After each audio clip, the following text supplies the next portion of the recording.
नमस्कार दोस्तों, मैं माधवी आपका स्वागत करती हूँ आपके अपने YouTube चैनल जिसका नाम है स्टडी कोच। दोस्तों, आज हम पढ़ेंगे प्रत्यय के बारे में। हमने अपनी पिछली वीडियो में पढ़ा था उपसर्ग के बारे में और जाना था उपसर्ग कौन कौन से होते हैं। तो चलिए आज हम स्टार्ट करते हैं अपना प्रत्यय। शब्दांश जो किसी अन्य शब्द के अंत में जुड़कर विशेष अर्थ बनाते हैं उसे हम प्रत्यय कहते हैं। एक सरल भाषा में इसको बोला जाए तो ऐसे शब्दांश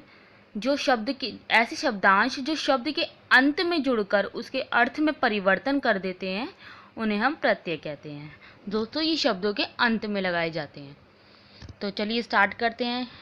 यहाँ पे एक और हमें डेफिनेशन दे रखी है, बिल्कुल सेम वही। शब्दांश या अवयव जो किसी शब्द के अंत में जुड़कर उसका विशेष अर्थ प्रकट करते हैं उन्हें हम प्रत्यय कहते हैं। वही बात बताई गई है जो भी मैंने बताई है आपको। तो चलिए इसके उदाहरण देख लेते हैं। जैसे नाटक एक शब्द दे रखा है हमें, उसके अंदर हमने कार प्रत्यय लगाया तो क्या बन गया? नाटककार, एक अलग ही शब्द बन गया। ठीक है ना। एक चाट एक शब्द दे रखा है हमने, जिसके अंदर हमने नी प्रत्यय लगाया तो चटनी बन गया। झगड़ एक शब्द दे रखा है जिसके अंदर हमने आलू प्रत्यय लगाया तो झगड़ालू बन गया। ठीक है दोस्तों, जो शब्दों के अंत में लगाए जाते हैं उन्हें हम प्रत्यय कहते हैं। तो अब आगे चलते हैं। हिंदी में मुख्यतः दो प्रकार के प्रत्यय होते हैं। कौन कौन से होते हैं? एक होते हैं कृदंत प्रत्यय और एक होते हैं तद्धित प्रत्यय। कृदंत प्रत्यय वे प्रत्यय जो क्रियापद के मूल रूप के अंत में लगकर नए शब्द का निर्माण करते हैं उन्हें हम कृदंत प्रत्यय कहते हैं, यानी कि कृत प्रत्यय कहलाते हैं। ठीक है दोस्तों, इसको अगर देखा जाए तो ये प्रत्यय अधिकतर धातुओं के पीछे लगाए जाते हैं। ठीक है ना दोस्तों, जैसे पठ धातु हो गई, लिख धातु हो गई, पच धातु हो गई, इनके पीछे जो लगाए जाते हैं उन्हें हम कृदंत प्रत्यय कहते हैं। ठीक है, तो ये कितने प्रकार के होते हैं? ये 5 प्रकार के होते हैं। जैसे कर्तावाचक, कर्मवाचक, करणवाचक, भाववाचक, क्रियाबोधक। ठीक है, अब है कर्तावाचक। तो कर्तावाचक मतलब जब हमें किसी कार्य करने वाले का बोध होता है। ठीक है ना दोस्तों, जब किसी कार्य करने वाले का बोध होता है उसे हम कर्तावाचक कहते हैं। तो कौन से है इसमें? अक प्रत्यय लगा दिया जाए तो लेखक कार्य, लेखक का, गायक, ठीक है ना, घातक और वाचक, अक प्रत्यय लगाया गया है यहाँ पे। अब देखते हैं अक्कड़ प्रत्यय लगाया जाए तो कैसे कैसे शब्द बनते हैं। जैसे अब हमें पियक्कड़, भुलक्कड़, घुमक्कड़। अब हार प्रत्यय लगाया जाए तो क्या शब्द बनते हैं? जैसे होन के अंदर हार लगाया हमने, होनहार, राखन हार, पालन हार, तारण हार। ठीक है ना दोस्तों, ऐसे हमने प्रत्यय लगाए हैं। जैसे कार है, कार का भी ऊपर भी एक उदाहरण दे रखा था हमने। जैसे नाटक के अंदर कार जोड़ा है, नाटककार। पत्र एक शब्द है, पत्र के अंदर हमने कार जोड़ा है तो पत्रकार। कला एक शब्द है, कला के अंदर हमने कार जोड़ा है, कलाकार, चित्रकार। ठीक है ना, जिससे हमें कार्य करने का बोध होता है वो कौन से होते हैं? कर्तावाचक। अब लेते हैं हम कर्मवाचक प्रत्यय कौन से होते हैं? वे प्रत्यय जो कर्म के अर्थ को प्रकट करते हैं। जैसे किसी कर्म यानी कार्य का बोध कराते हैं तो हम उसे क्या कहते हैं? कर्मवाचक प्रत्यय। ठीक है ना, उदाहरण के रूप में कौन कौन से हैं? जैसे ओना प्रत्यय लगा दिया जाए तो कौन कौन से शब्द बनते हैं हमारे? खिलौना, ठीक है ना, घिनौना, बिछौना। ठीक है, अब ती प्रत्यय लगा दी जाए तो शक्ति, ठीक है, भक्ति, रिक्ति, मुक्ति। और आई प्रत्यय लगा दिया जाए तो कमाई, चढ़ाई, लड़ाई, पढ़ाई। ठीक है दोस्तों, अब है करणवाचक यानी कि वे प्रत्यय जो क्रिया के करण यानी साधन को बताते हैं, जो हमें साधन को बताते हैं उसे क्या कारण को बताते हैं, साधन को बताते हैं, करणवाचक प्रत्यय कहलाते हैं। उदाहरण के रूप में कौन से? आ प्रत्यय लगा दिया जाए तो झूला बन गया। ठीक है ना, झूलाने वाला झूला, ठेला, मेला, ठीक है, रेला। आ प्रत्यय लगा दी जाए। अब न प्रत्यय लगाए तो कौन कौन से शब्द बनते हैं हमारे? बेलन, बंधन, खुरचन, ताड़न। ठीक है, नी प्रत्यय लगा दी जाए तो कौन कौन से शब्द बनते हैं हमारे? कतरनी, छलनी, धोकनी और सूंघनी। ठीक है दोस्तों, अब आगे लेते हैं। आगे हमारा भाववाचक। वे प्रत्यय जो क्रिया से भाववाचक संज्ञा का निर्माण करते हैं उसे भाववाचक प्रत्यय कहते हैं। जिससे हमें जिन शब्दों से हमें किसी के भाव का पता चलता है उन्हें हम भाववाचक कहते हैं। जैसे आई प्रत्यय लगा दी जाए तो लड़ाई, भाव पता चले लड़ाई। कटाई, चढ़ाई, सिलाई, ठीक है ना। आन प्रत्यय लगा दिए, जैसे मिलन में मिल में आन प्रत्यय लगा दिए तो मिलान। चढ़ में आन प्रत्यय लगा दिए चढ़ान। उठान, उड़ान। आवट, अब जैसे सजावट, इसके वो सॉरी आवट प्रत्यय लगा दिया जाए तो सजावट, लिखावट, मिलावट, ठीक है ना। अन प्रत्यय लगा दी जाए तो चलन, मनन, मिलन, फिसलन, ठीक है दोस्तों। अब लेते हैं क्रियाबोधक। क्रियाबोधक जब हमें क्रिया का बोध होता है, वे प्रत्यय जो क्रिया का बोध कराते हैं हमें क्या कहलाते हैं? क्रियाबोधक प्रत्यय कहलाते हैं। उदाहरण कौन कौन से हैं इसके? हुआ, जैसे चलता हुआ, ठीक है ना। पढ़ता हुआ, सुनता हुआ, ठीक है। आहट, आहट यानी घबराहट, चिल्लाहट, हड़बड़ाहट, ठीक है ना। ता प्रत्यय लगा दी जाए, जैसे बहता, मरता, गाता, पढ़ता, ठीक है ना। अब हम लेते हैं तद्धित प्रत्यय। तद्धित प्रत्यय कौन से होते हैं दोस्तों? वे प्रत्यय जो संज्ञा, सर्वनाम, विशेषण के अंत में लगाकर नए शब्द निर्माण करते हैं उन्हें हम तद्धित प्रत्यय कहते हैं। तद्धित प्रत्यय से बने शब्दों को तद्धितांत शब्द कहते हैं। तद्धित प्रत्यय 6 प्रकार के होते हैं। कौन कौन से हैं? कृतवाचक, भाववाचक, संबंधवाचक, अप्रत्ययवाचक, उनतावाचक, स्त्रीबोधक। अब लेते हैं कृत्यवाचक।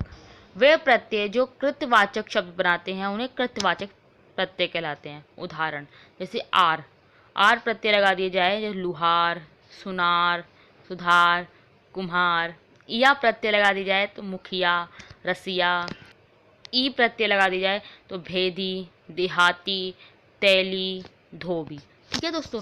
अब लेते हैं भाववाचक।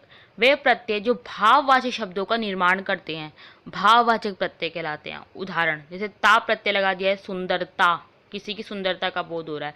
मूर्खता, मनुष्यता, ठीक है ना।